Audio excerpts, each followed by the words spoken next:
For about 2 years, the headlines all sounded the same. A company cuts hundreds of jobs, the boss stands up and says AI can do the work now.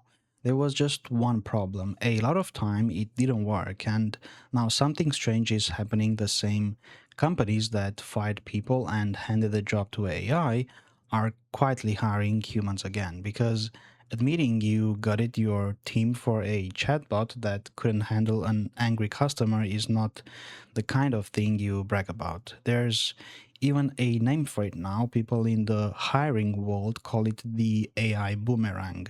You throw the workers out, and a few months later, they come flying back.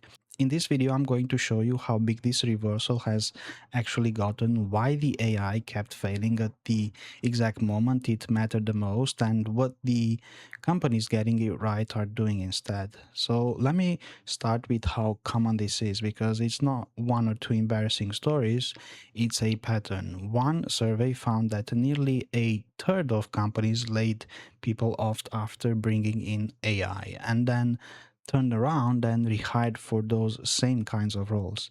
Another report from Forrester found that more than half of employers regretted replacing workers with AI. And among the companies that rehired, a big share of them spent more money bringing people back than they ever saved by cutting them in the first place. Think about that. They paid to fire people, the AI couldn't do the job, then they paid again to hire people back. Two rounds of costs to end up roughly where they started, except now with damage in between, and a team that knows it was the first thing thrown overboard. So why did it keep going wrong? The pattern is almost always the same, and it comes down to one thing. AI is good at volume, but it is bad at the messy stuff.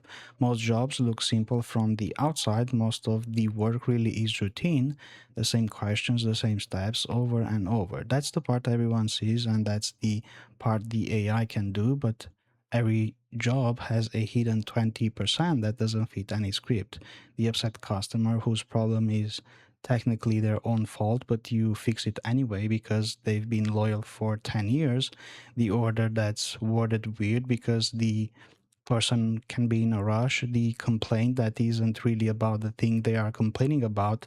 That hidden part is invisible until it's gone, and it's almost always the part that actually holds the business together. When you hand the job to AI, you keep the easy 80% and you just quietly throw away the 20% that mattered the most. Take the most famous example. Klarna, the buy now, pay later company, proudly announced its AI chatbot could do the work of 700 customer service agents. For a while, the numbers looked very great. Headcount dropped, cost dropped, investors loved it, then customer satisfaction fell off a cliff.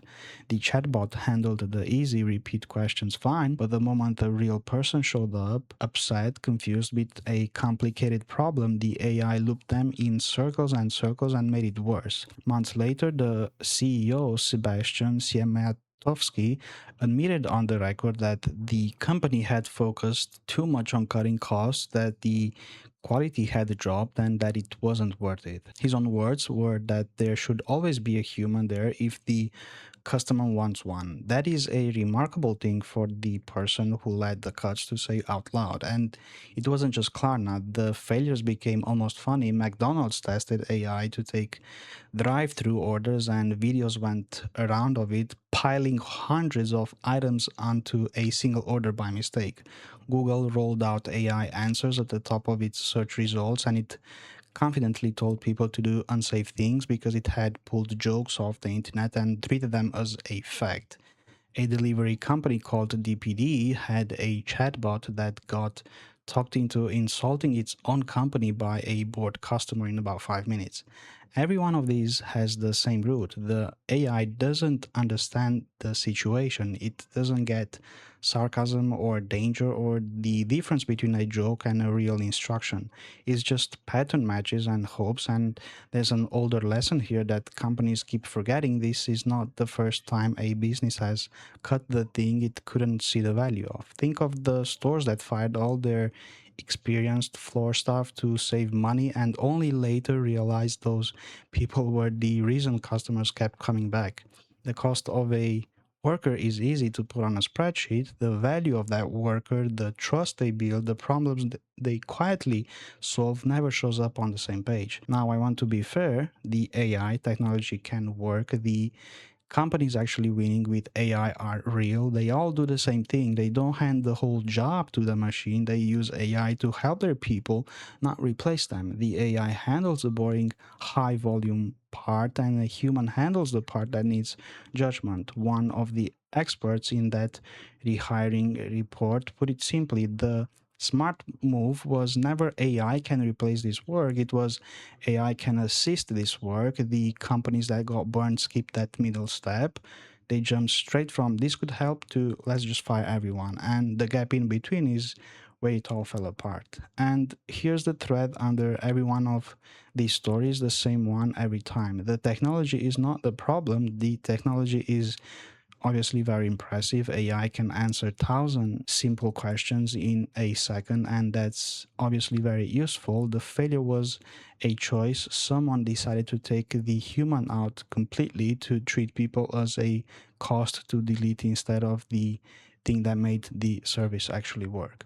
They measured the savings because savings are easy to measure. They didn't measure the trust they were burning because that's harder to see until the customers leave and you're quietly posting the same jobs you just cut.